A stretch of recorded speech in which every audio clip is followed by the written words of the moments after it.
Let me start. I mean, I used to go and live with Indigenous peoples, as you know, and I've seen many things happen. I've had many experiences myself, but I maintain an incredibly rational perspective all the way through that. Mm-hmm. I've seen people talking in tongues. I've seen shamans talking to the spirit world. And I've even had my own very strong medicinal rituals using shamanic plants, often hallucinogenic plants that have given me extraordinary sensations. And yet I've always considered that to be just me exploring my own subconscious or just hallucinations. And so I've managed to put them in a box, stick them to one side, and kind of forget about them and get on with my normal rational way of looking at the world.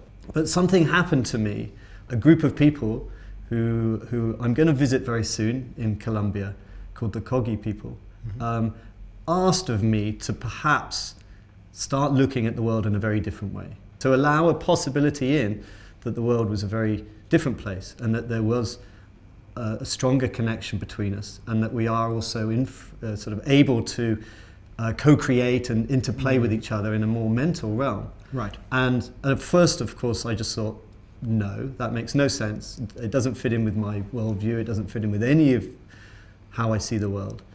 But everything changed for me. Suddenly I saw meaning in everything. Suddenly there was serendipity, whereas previously it was random coincidence. And it felt beautiful. And then I would rationalize it and step to the side. The magic would disappear, and I would see. I would then sort of assess whether or not this was just coincidence and I was applying meaning, or whether perhaps there was something more to it. And all I can say to you, Bruce, at this stage is that after a year and a half of doing that, I came to a place where I genuinely thought that there was something much more profound going on than me just applying meaning to random occurrences. There I am. I'm in the balance. Yeah. I've just met a whole bunch of credible scientists that have given me reason to think that there might be something in it. Okay. And now here I am with you. So you're feeling connected? Yes. Well, I think that's a really fundamental need of humans, is to have connections with others. We spend our time, most of us spend our time with others, and we get a lot out of it. Every weekend, thousands of people congregate in stadiums and enjoy a collective experience. And there's an emergent property. There's something tangible about people coming together. But of course, they say that's just football fans, or it could be a rock concert, or it could be a gathering in the park. But when people get together, something seems to happen. Now, I don't think there's any real energy as such. I don't believe there's some tangible, measurable force. But there's certainly a change in behavior. And I don't think there's any question about that. And that's because we're a social animal. We enjoy other people. We see ourselves with other people. We define ourselves with the people we hang out with. So I think that's a very rational way of thinking about it. Of course, it makes more sense, or it seems more intuitive, to then posit maybe some energy, maybe something in the supernatural, because it just feels so different to our normal lives.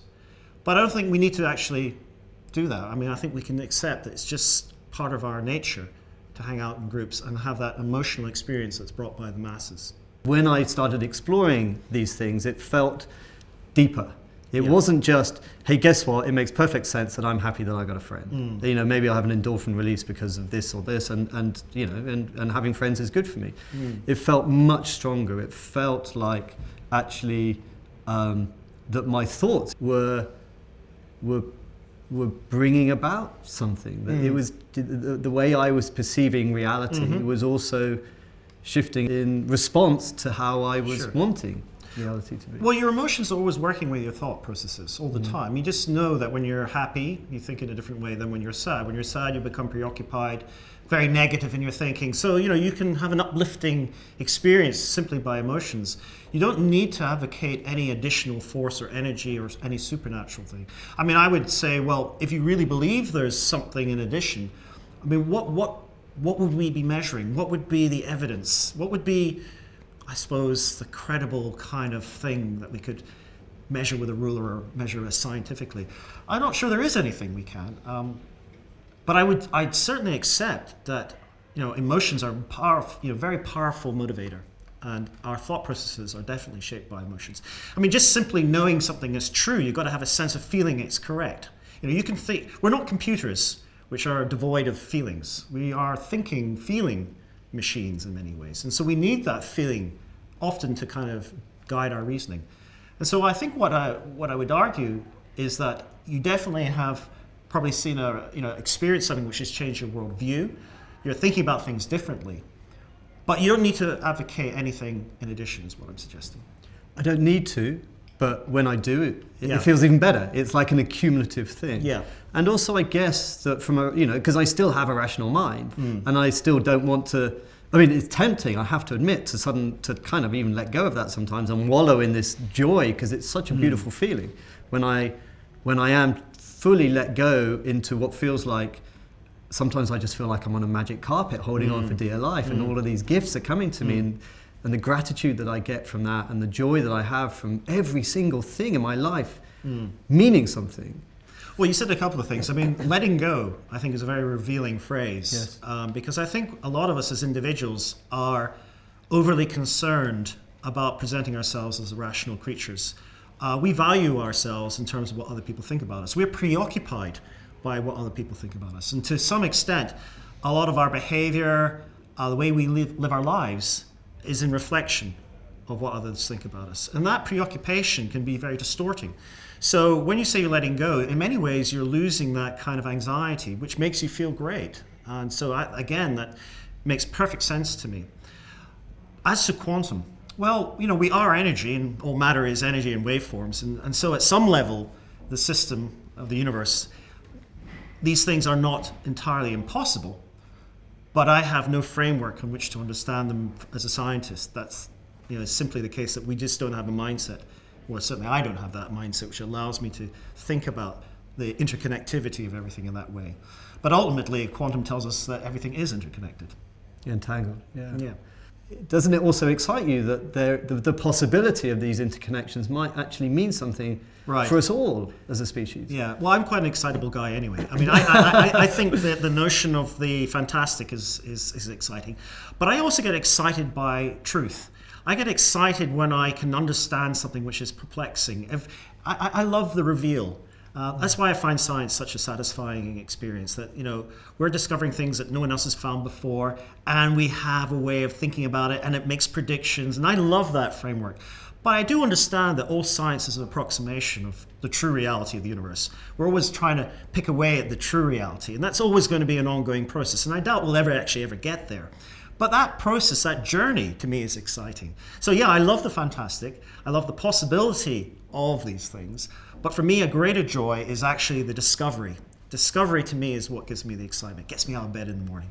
And would you also perhaps see in your own professional life the possibility of exploring that less rational? Because it is a state of mind in a way. Yeah, well, we do to some extent. Some of my research does touch on that, but we try to provide alternative rational explanations for what people will think about as being supernatural. So we're interested in the idea that evil is actually a physical force that can transfer through touch.